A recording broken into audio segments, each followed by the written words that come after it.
Happy Friday, everybody. Welcome back to another episode of the Byword Show. So glad you're here and very excited about this episode. You guys, today I have my dear friend Kristen Utter with us.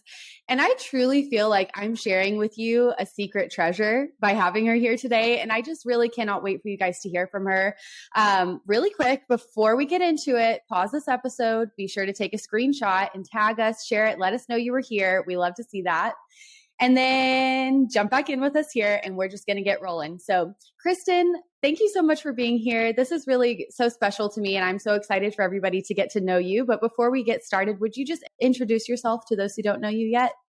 Yeah, absolutely. First, before I introduce myself, I have to take this opportunity to, at the end of all your episodes, you tell us you're cheering us on. So I just want to take 30 seconds and just cheer you on, Hannah. I am one of the lucky ones because I get to know you, not just from the platform that you put out to the world, but in real life. And I get to see that you are the real deal. Like you are out there relating to people with your passions and your values. I see you relate to your husband, your sweet little boy. And I just want to tell you that you are kind and you are brave and you're inspirational to me in real life. And I want to reassure your audience that everything you think Hannah is, she is that and more. So I'm cheering you on and I'm so thankful that you're in my life. We are all better because you're here, Hannah. Thank you so much. Now, oh man, haven't even started and I'm crying. Absolutely. Oh my goodness. Absolutely. I'm just a truth teller. That's all I am. So my name's Kristen Utter and I am, I'm a wife, I'm a mom, I'm a woman of faith. I am a person who understands the difficulty and the mess and the beauty of all of it.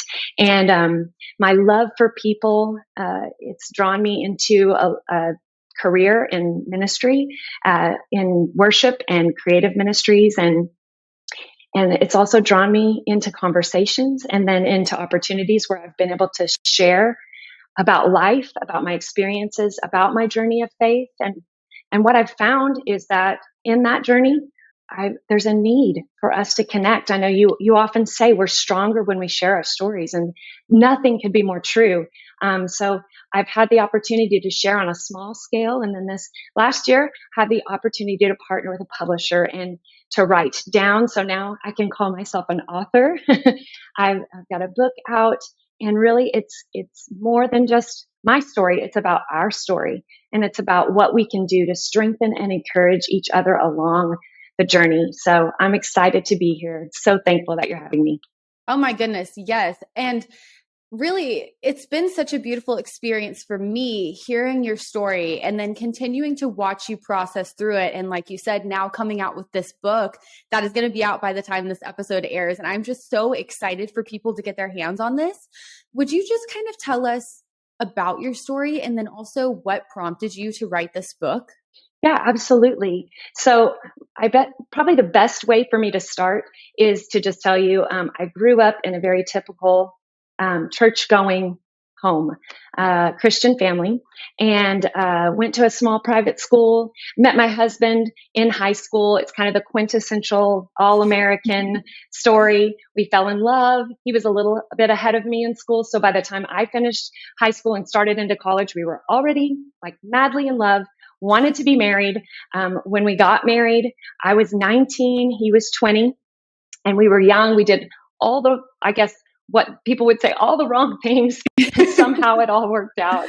But there were two things I knew about myself growing up. I knew that I would sing and make music somewhere and somehow in this world as part of my expression and in my life. And I knew that I would be a mom.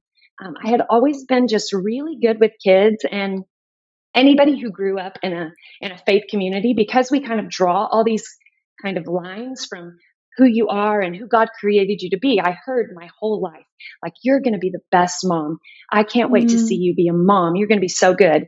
And so when I got out of high school, I started into college studying music, and Aaron and I got married. I finished my degree. I started teaching, and we just turned our attention toward building our family. And I never had any inkling that I would have difficulty having a family, because I felt like it was so in line with who I was, who I felt God created me to be, the destiny He Right. was leading me toward. I felt like this was the path, and it was so well lit that I had nothing but confidence moving into it. And so, my first pregnancy, I went in, and the first thing they said to me was, everything looks great, heartbeat strong. We did the sonogram, and they said everything looks great except the baby's just measuring a little small. And so they set up another sonogram. They said, come back in 2 weeks. We'll take a look. We'll readjust your due date if that's what we need to do. And so we went on. We were so excited, telling the whole family about everything, that we were going to be parents. And before that 2-week mark, I started spotting. And the doctor said, oh, it's, so many women do that, and that doesn't even mean anything's wrong. Just put your feet up, take it easy. So I was like, all right, I'm on it. But before long, we could tell it was, spotting was turning to bleeding. And so I went into the doctor, and I will never forget when they were doing that second sonogram, and how I was straining at that screen and looking for that little, that little flicker that you can see, and you see the little heartbeat. And then just having that sonographer turn to me and say, I'm so sorry. Like, there's no heartbeat. Like, something broke inside of me. Something between me and God broke. And I didn't really know how to put language to it.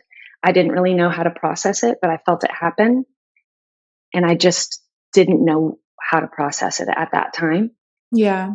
So we moved forward, and unfortunately, I lost 4 pregnancies. And every one of them just felt like a gut punch. Yeah. It just felt like, where are you, God? What's happening? Kind of thing. And so, and then just they did all the tests they could do. They looked for any reason that could be causing this, any problem we could solve, and never found a reason for why I had so much trouble carrying pregnancies. And then, just as mysteriously as I lost pregnancies, I had 2 successful pregnancies, and had my first child, my boy, my son, Jacob. And then 3 years later, had another successful pregnancy and carried my daughter, Kara. And so I had these 2 precious children, and I had a life that didn't look like I thought it was going to look, but I knew that I was like privileged to have them. And so really what I did is I decided, okay, I'm going to close the doors behind me. And like, I know that there's a lot of questions, and I know there's some doubts and some things that I haven't processed, but I also know that these 2 little people are huge gifts to my life. And so I can move forward and just put my attention on like pouring life into them and investing in them. So, how like when you're trying to close a closet, and either it's too full, or you've just kind of toppled something and you don't have time to mess with it. So you just kind of shove the thing closed. Yes. And you walk away from it. Think about it later. That's kind of how that season of life is sort of like an overstuffed closet, or some things that were kind of falling. But I was like, you know what? I can just move forward. So I tried to do that the best I could. And I have to tell you, that season of life was, even to this day, I know that I have had great happiness, and, I've had all these other things, but that season of life for me, it feels like every time I cast my mind toward it, it feels like the sun is shining. It feels like the perfect day. That is how I felt when I started to raise my little family. And the simple rhythms of life were so comforting, like a little melody to my life. Just waking up and breakfast around the table and learning and playing, and duck ponds and zoos, and, afternoon naps, and bedtime baths and prayers, and all of that was just, I was in my element, and I was just thriving. And so those were a few wonderful years. And then right before Kara's 3rd birthday, we experienced a traumatic, sudden, and tragic at-home accident, and she was killed suddenly. And that day, a hole ripped in my soul. And I did not, forget all the psychological, like, we can totally trace it. Like, when you go through something like that, of course you're traumatized, right, emotionally devastated. But spiritually, it was like a hole ripped in my soul and everything was draining out. My confidence in God's goodness, my hope for the future, it was all gone. Mm. And so I didn't know how to move forward. I didn't know how to move forward in life. I didn't know how to move forward in faith for sure. I knew God wasn't who I thought he was. And a relationship with him wasn't what I thought it was either. The things I had felt were so solid in an instant crashed down and turned to dust. And so I was just left there in a place where I was thinking to myself, I won't move forward, honestly, is what I was thinking. How could I move forward? And I just asked the Lord in those moments, like, I kind of challenged him, actually. I just said, like, if you don't show up and show me who you really are and that you are worth trusting, like, I won't move from this place. And I told him, I'll die here. And I really did mean that. I just knew there was no way to move forward unless something bigger than me showed up, unless something more solid and more substantial than what I had, unless something got poured into me, I was done. And so the next years, the Lord coming alongside me in the darkness when I couldn't see anything, in the mess where unanswered questions were spilled everywhere. And, doubts were so strong, I could hardly hear myself think. The Lord met me there and he walked me slowly and patiently out of that darkness. And here's the deal. Why I wrote a book is not because of my story. It's because through the years, I have discovered that even if someone doesn't relate to the details of my story, so many of us walk the same path. We walk a path where we have certain beliefs about the Lord. We've believed it up to a certain point, and then something happens in us, to us, around us that challenges everything we've believed up to that moment. Right. And unless we can sort through it and we can navigate through it, we're going to quit, we're going to give up, and we're not going to make it. Sometimes that's in life, sometimes that's in faith, sometimes it's both. And anything I can do. My core value is beating, my heart beats in cadence with you, that we are stronger when we share our stories. And so if I can share what I gathered along that broken path, and if I can hand it to someone who is still standing behind a huge obstacle, and I can say to them, you are not alone. I understand the process that you're in. And I've traveled some miles beyond you, and I've come back to get you. And I've come back to hand you what the Lord handed to me in those moments. That's worth everything. I will give every heartbeat for it for the rest of my days, because I understand what a miracle it is. That is amazing. And it just breaks my heart. And, the first time I heard your story, it was just amazing to me knowing you, because it's just a testament to God's continued goodness and faithfulness.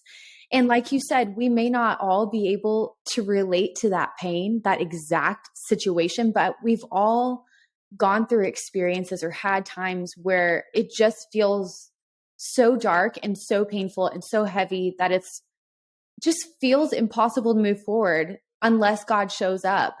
And so I think it's so beautiful that you've shared your story in light of those things and those truths that you've learned along the way, because gosh, I mean, even my miscarriage last year, it was just a taste of that. And I think it's really beautiful how your story, and you kind of touched on this, just got you to a point where you had to be so honest with God and you brought him your questions. And really, I feel like in our pain, it just gives us those opportunities to either turn from God and, like you said, quit and just forget about it. It's easier not to move forward and just to stay in the pain because it seems unbearable.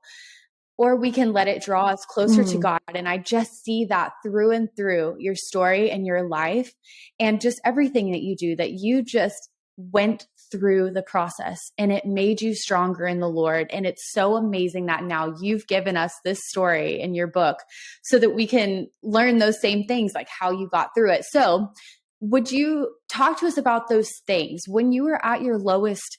How in the world were you able to hold on to your faith, or were you able to? How did you get through it? I'm so glad you asked that question.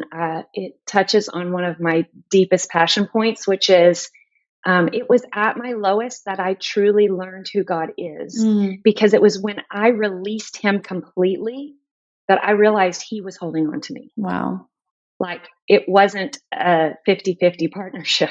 Like when I said, I'm done with you, he was like, I'm not done with you. I'm here. And there's a name that God calls himself, and I just love it. He called himself I am. And there's something that is so yes about that in my experience with him. It's like in every moment I am. Like there's not a moment, there's not an emotion, there's not a place we can get emotionally where I am doesn't speak to it. There's not a need that we can have in our life where I am doesn't complete it. You know, when we say, I don't have the next breath, God, then he says, I am your next breath. Like I am. And so that was honestly at my lowest. And I wrote about the specifics of this experience in the book. But when I recognized that my life was really over, like, yes, my heart was still beating, but I was never going to live again unless God was who he said he was. And I just really drew a line and said, like, I'm not moving from this place. I will just expire here if you don't show up, because I don't have anything to give. And it was when I realized I didn't have one thing to give that I realized how like vast and abundant he is in those moments. He was never, ever deterred by my doubts, by my questions, by my anger, or my, smatter of emotions that I was feeling at any given point. He was just, I am, just every moment. And I just love that. I love that when God called himself in the Old Testament, I am. And then in the New Testament, Emmanuel, it's always about presence. It's always about him with us. And I think we are the ones that lose that. We think he's far away, and we perceive him to be far away when we can't reconcile or process through things. But he never is, and he never loses patience. Like people lose patience with our process, but I have found that God never does. He never rushed me. I never felt the Lord pushing me. Yes, sometimes people do. You know, people say, hey, you should get up. You should do this. You should do that. But whenever I just honestly approached God, he was always there. And he was just like allowing space for me to be with him. No matter what I was bringing to the table, he just was there. I am. And so that really is the defining characteristic of why my faith lasted. It was the patience of God. You know, the word says that his mercies are new every morning. And I experienced that because I can't even tell you. I mean, processing through trauma and pain is hard. And you sometimes need to have these big emotions, and even emotions that don't have any founding. They just need to be out there. They just need to be spilled out so that they don't suffocate you. And every moment of that, I sensed he was there, and that he was patient with me, and that I didn't need to feel like I needed to, oh, sorry, and sweep it up off the floor, but I could just leave it there with him. And as I did that as a practice in my life, he came alongside me and began to do what only he can do, which is heal. And so that is the defining, I guess, season was when I had nothing to give. And when I was spewing out every bit of the spectrum of all the things that I could feel or experience in life. And none of it was pretty, and none of it was presentable, or none of it seemed worthy. He was undaunted. And ultimately that won my heart back to him. And it made space for me to start tuning into him and to say, okay, You're not leaving. So now I feel like I can trust you to begin to speak to me and to begin to teach me and to begin to help me. That is how I got through the deepest and lowest moments, was just his abiding refusal to leave. He stayed with me, and his presence healed me. That's amazing. It's so beautiful to think about that, because I've found in my own life that so often we miss out on those moments that really strengthen our faith and, like you said, really prompt our healing process, because we just want to hurry on to the next thing. We don't want to deal with the emotions. We'd rather just move on and pretend it didn't happen, or pretend we're okay, or just carry on, distract ourselves, whatever it may be. And it just hinders us so much from not only the healing process, but just making space to let God be there for us, because I've experienced the same thing. And it sounds so backwards and weird, but really in our pain, like you mentioned in the beginning, it's really where we get to know who God really is. Because it's easy to believe God is good. It's easy to trust that he's faithful when life is going right and things are easy and everything's happy. But when we are in pain and when life is hard and when we face difficulties, it is a whole different experience to come to God with doubts and questions and anger and confusion, but then just to trust that he's not going to turn away from that. He wants us to come to him. And I think that's something that took me so long to learn, because I always thought I had to almost self-diagnose before I came to God with my prayer requests or put on this performance and whatever excuses I came up with that kept me from really just being honest, even in my relationship with God. And it slowed down my healing process, and it slowed down the growth of my faith, because I just didn't take advantage of that moment to say, okay, God, I don't have it together. Truly, like, I'm a mess and I don't even have what it takes to wake up one more day. So I'm just going to trust that you're going to have to carry me. And you're so right. He really does. He really does. So I'm curious to hear, because this was something that your entire family went through. And so it's one thing to process your pain on your own, like individual pain, but you also had your son and your husband there with you in the process. So what was that like for your family, going through the grieving process and handling trauma and healing and all of that? Oh, it was hard and it was heavy. I mean, when I should have been planning my daughter's third birthday, I instead was standing over a grave with a traumatized 5-year-old who had been there with us that day, and a husband who was grieving just as deeply as I was, but in a completely different way. The things that brought me comfort compounded his pain. The things that he needed in those moments made no sense to me. And like, we were a mess in every sense of the word. And I think I'll speak to the marriage portion of it. It was scary. It was really scary to be grieving so differently and to navigate how to give each other space and respect each other's process without fearing that we would lose each other from the distance that we needed to create to give each other space. That was a hard thing to navigate. And we found strength in not judging each other's process. We were very intentional about not processing our partner's pain and grief through our own filter, and giving each other the grace to feel our feelings and to process in our own ways. And at the same time, letting each other know, like, I'm not going anywhere, and I'm here for you. And whatever I can do, we're a team. And that meant, like, something as simple as, for me, I felt like every day I was losing more of Kara. So it comforted me so much to go through boxes of pictures, to see them and to look at them and to trace her features and to remember the memories that we'd shared together, and to watch videos of her, saying her little words and telling us stories and whatever it was that interested her, while she was, doing her toddler babble. I just enjoyed all of it. And it brought me such comfort And all of that was pain for Aaron.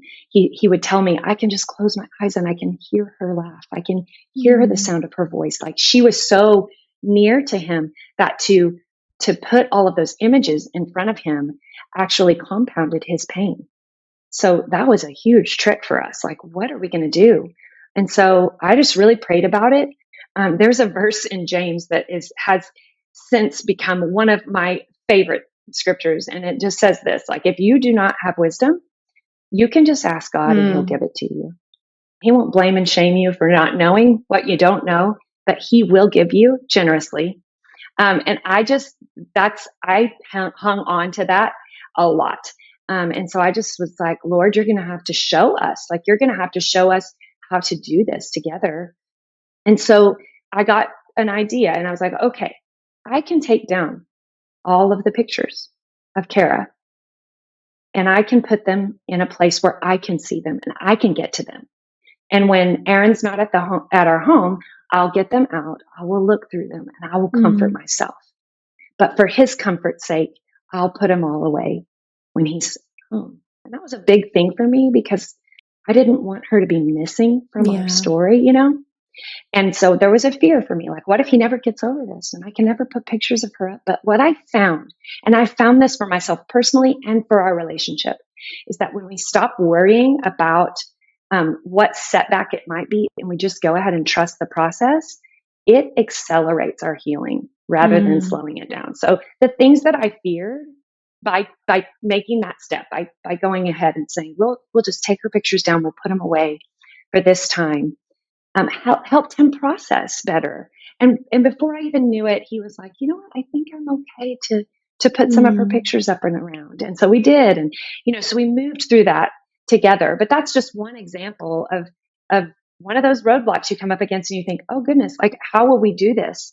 But we just trusted kind of each other's process and tried to be helpful to each other. We tried to keep communication open and be honest with each other about the things that were helpful and the things that were hurting, and just rally together to lighten each other's load as best we could.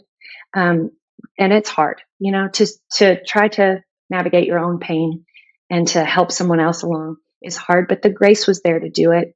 And I found just being open and honest was helpful. I found, you know, trusting each other's process instead of judging it, and just being there for each other was really helpful. And then, of course, there have been times when we've needed to reach beyond ourselves and invite someone with some expertise in a counselor or a therapist, pastors, and, you know, different people who have helped us just navigate those little roadblocks where we couldn't ourselves get past it. So that was really helpful. Therapy was extremely helpful for Jacob because kids process things so slowly and incrementally. And there's this kind of balance of trying to help a little one process their emotions because you don't want to push them, but you also don't want to miss it.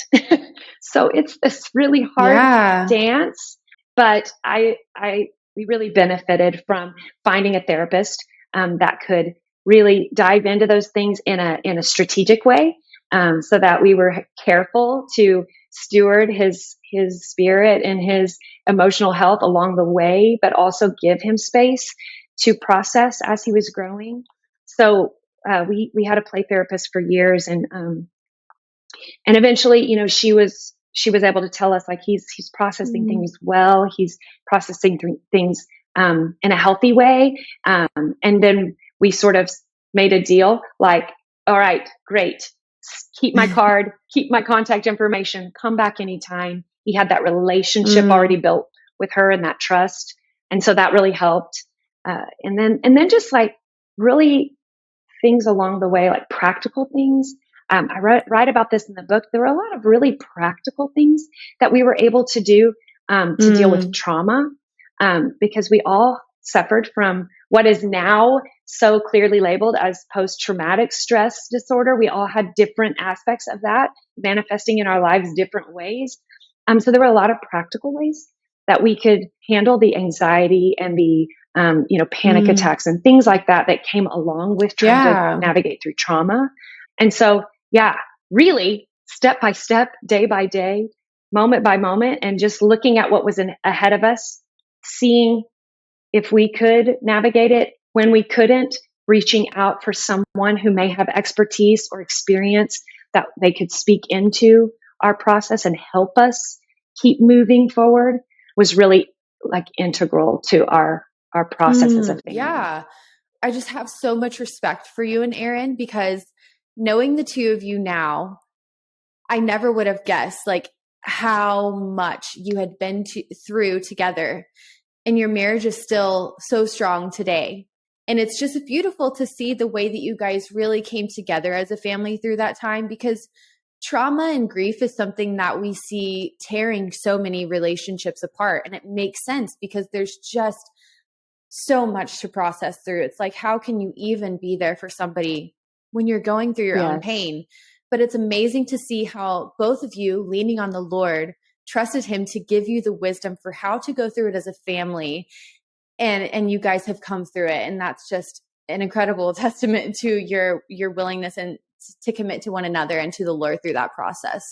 And it's not a done deal, you know. Life is a healing process, and I have found that God's process through the gospel and through Jesus, it's a redemptive process, and the things that we hand to him, he redeems. So, you know, we uncover new things, new seasons come in, and then we uncover something and we're like, wow, I did not know that was still there. And so I think just also being willing to reopen, revisit, and not put a stamp on healing, but be open that our whole life journey is a healing process, and God will always be there for us and help us with the next step has been really important for our family, to just continue to walk in health, is to just give ourselves that continued grace and not feel like we can just, oh, that's finished, put a stamp on it, done, and move on. But just realize that, you know, life is a learning and a healing process, all of it. So we continually reevaluate and continue to heal. Absolutely. That's such a good point. It was years ago now, but I heard somebody use this metaphor of an iceberg. And, you know, when you look at an iceberg, all you can see is this tiny portion at the top. And she was talking about how at any given time, that's usually what we're processing through, just a bit of healing, but it's constantly melting away and new things are rising to the surface.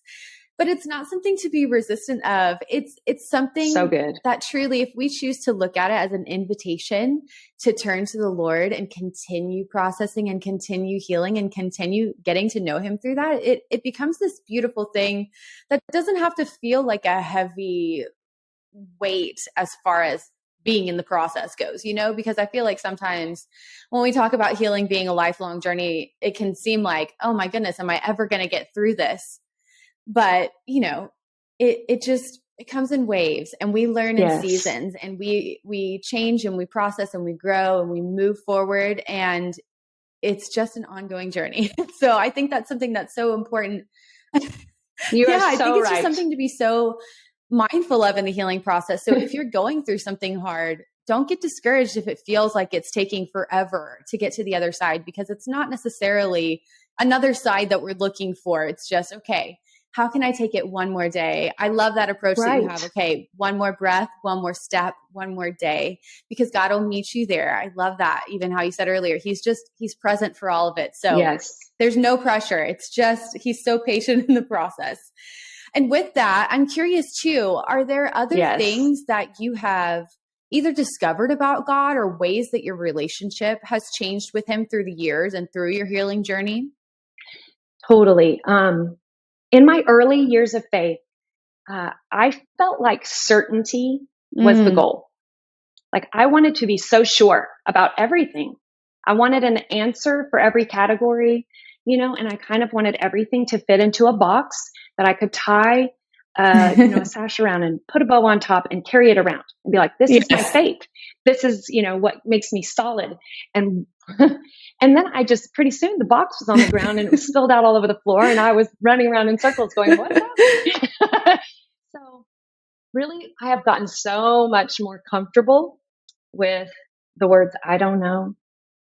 I think we would do ourselves a really great service if across our faith community, we would just get a lot more comfortable with the I don't knows and the Yeah. gray places and the places where lines are a little bit smeared or blurred.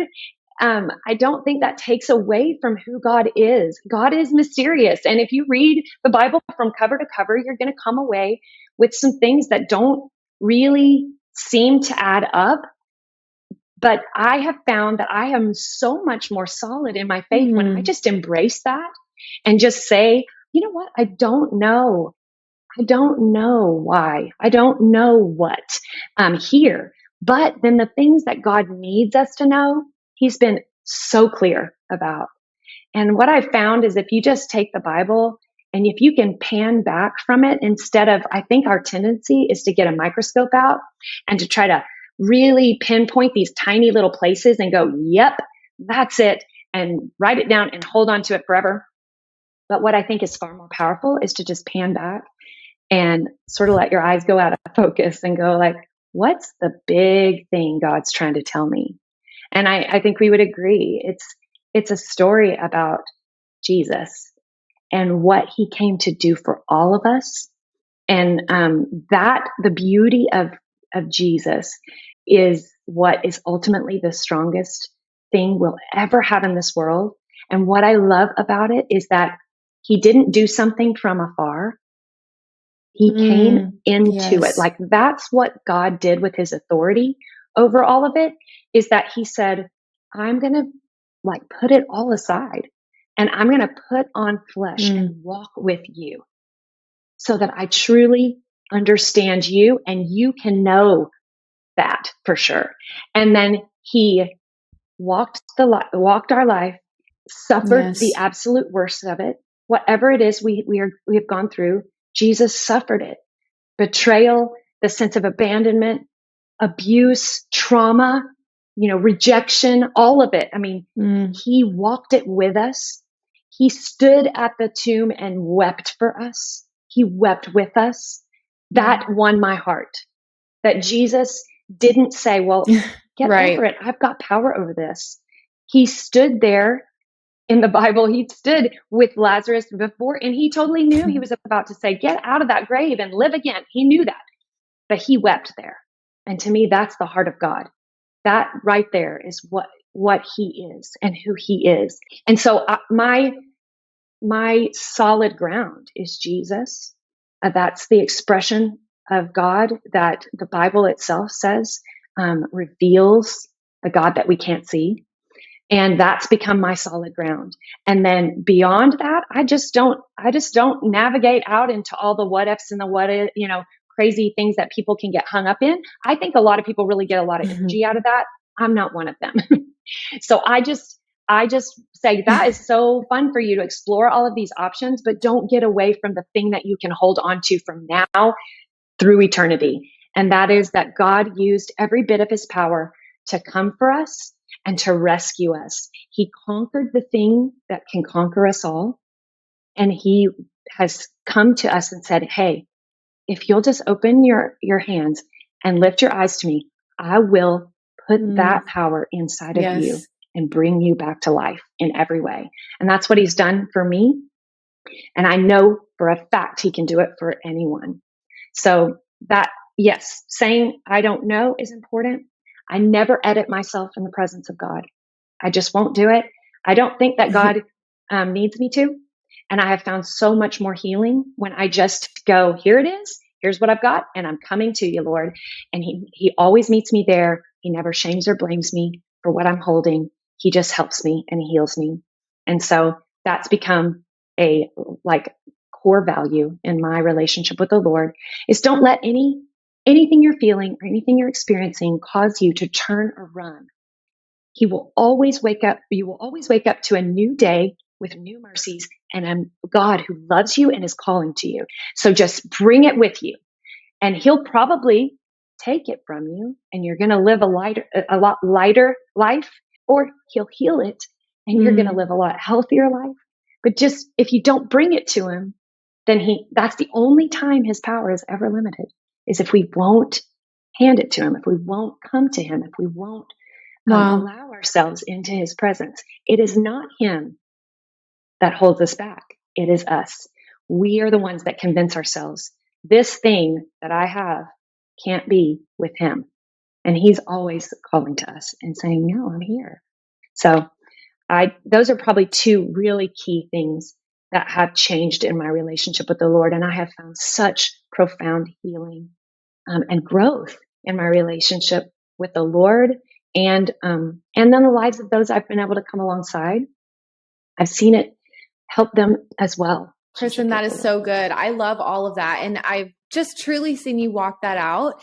And I am so excited now that people will have your book to be able to hear more about your process and all of these things and really dive a little deeper. So I know you've mentioned a lot of it so far, but is there anything specific that you hope your readers will walk away from your book with?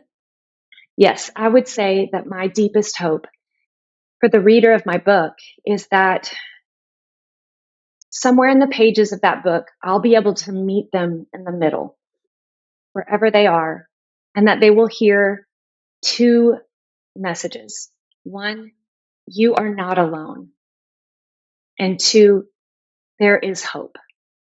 I would love to open more space in our faith community to navigate doubts, to navigate questions, to give space and place for us to be really honest, to not feel as though we cannot, in a faith community, be real about where we are. I have found that God is not daunted by it. And I think as his people, we should not be either. We should have some space and some patience and some grace for that process. So to be able to open a broader conversation around the idea that people do at times feel forgotten and forsaken and left behind and weak and unable to navigate through and uncertain about the things that they maybe were certain about before. If we can make a safe space within our community of faith instead of feeling like people have to leave us to figure it all out, I would love to see that as a result of conversations around Shatterproof. And then also, I would just say that, trauma is more and more prevalent, and just allowing people to know that there's nothing so broken that we can't rally around each other and help each other toward healing, that nobody is too heavy for us to carry as a community of faith, and to just let people know that it's okay to be where they are and that there's space for them and room for them, and that we're not in a hurry, I think is important. So honestly, just more conversation and more space for people, because as you and I have already mentioned today, if we can just allow that space, I know sometimes we fear that, oh goodness, what will we do with the mess that results from that? But I've found that when we just get comfortable with the mess, it gets cleaned up so much faster. It just, when we start saying, this wound is really like bad and gory, then that's when the healing starts to take place. So I think when we just make more space for the conversations, we will find that people will begin to heal and thrive and flourish, and then share that healing with others. I truly am so excited for you guys to get your hands on this book. By the time you're listening to this episode, Shatterproof will be out. So Kristen, before we go, will you please tell everyone where they can connect with you and order your book and continue the conversation from here? Absolutely. Of course, you can follow me on Instagram. It's @UtterKristen. Same thing for my email. It's utterkristen@gmail. But if you go to my website, which is kristenutter.com, everything's there. So if you forget everything, just go to kristenutter.com. You can contact me. You can invite me if you'd like me to come speak somewhere. You can order the book. You can contact me in order to just say, hey, I have more questions, or I'd love to talk more with you. But I would love to connect with anyone and everyone. Telling you guys, this book is so beautiful, and trust me, you're going to want to order this book as soon as possible. So Kristen, thank you so much for being here. I just appreciate you. I appreciate you sharing your story and sharing your time with us. This has been so, so good. And I truly cannot wait for people to hear more from you. Well, thank you so much for having me, Hannah. It is an honor and a privilege to sit with you anytime in any context and talk about anything. Thank you so much for taking time out of your day to tune into another episode of the Byword Show. I love having you here, and I'm so thankful for your support. Don't forget to share a screenshot of this episode to let me know you were here. I can't wait to talk again soon, but in the meantime, be sure to come hang out with me on Instagram, and remember, I am cheering you on.